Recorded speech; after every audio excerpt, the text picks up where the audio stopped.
Hi everybody, this is Jolene with Broadcasting Your Faith, and I'm collaborating with Marco. Hey everyone, I'm from Daddy Duty Channel, and we're here today to talk about mental health issues. Mental health is a serious issue and it's a serious stigma, and we want to go ahead and break some of the taboo, and we want to go ahead and talk about it. And we just want to ask, are you okay? Because it is okay to not be okay, and we've definitely had moments where we were not okay. Yeah, definitely, and we still have our moments occasionally. Yeah, so there's a group of a couple of different mental health issues that that we've come across and that we have found, especially in the medically complex community or the special needs community, that we see a lot of, and some of it is depression, PTSD, shame, guilt, grief, anxiety, disappointment, or just to name a few. And so we just wanted to go ahead and talk about some of those. Like, those are the most common that we've come across, I think, in our lives.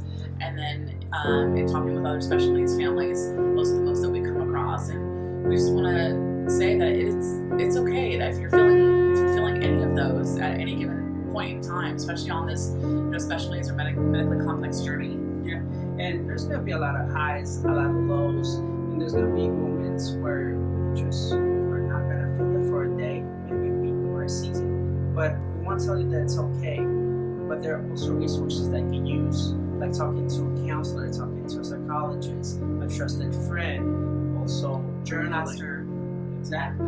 Journaling is one of those that has been brought to our attention. It's very freeing. You can get everything out.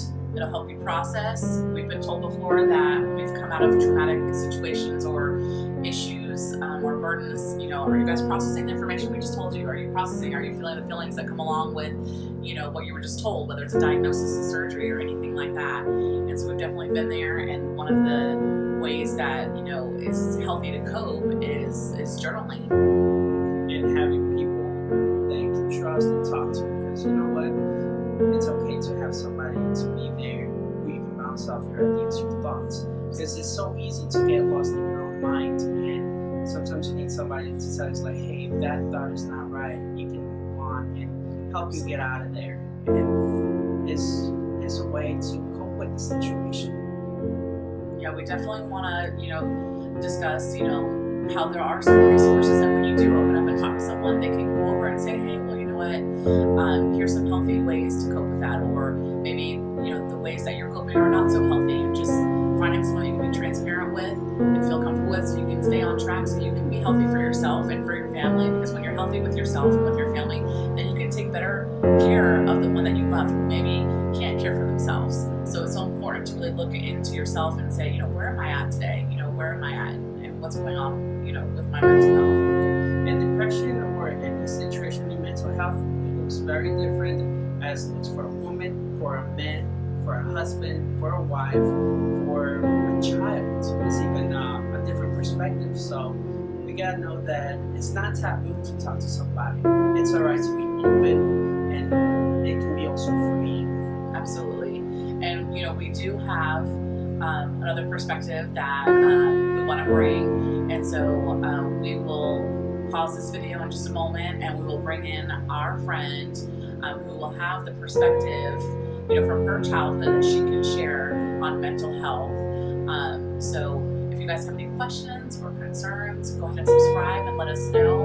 And we just want to do live with you. We want to open up with you, and so feel free to open up with us. And also let us know if there's other resources, what you use to help you through to this, something that we can help with and learn also, so we can apply to our everyday lives and share with you guys. Because this channel is mainly for you guys, so we can share what our lives are through and how are the differences being as parents, as caregivers, and so forth. Absolutely. So let us know, and we're going to pause this video. Or this is Tabitha. Tab, if you can go ahead and just tell us your age and your diagnosis, and I'll ask you a couple questions, if that's okay. Hi, I'm Tabitha. I'm 26, and I was diagnosed with Cruzon syndrome at the age of 1.5. Okay. So obviously that's a very, very young age. So at what age were you when your diagnosis, sunk in?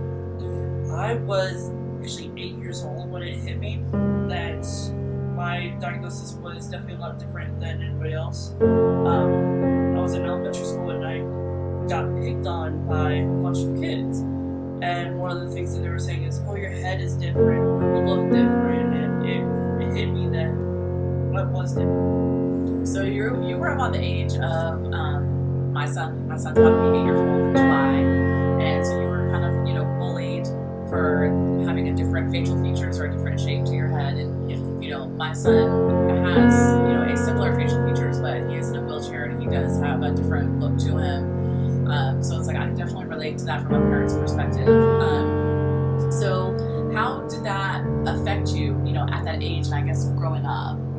Speak a little bit more about that. It affected me more of like when I was younger because I wasn't able to do certain things that kids were able to do. Like I was not able to play sports, and I was not able to be physical and roughhouse with my siblings or with friends. And I was basically put in this bubble that I had to be careful of my head and I had to play a certain way because it was more of protecting me. And if I was out in public too much, they would start looking and staring and asking questions. And as a child, it hit me hard that I'm not like my siblings, I'm not like my friends, and I think that's part of that hurt the most. I can understand that because it's like you're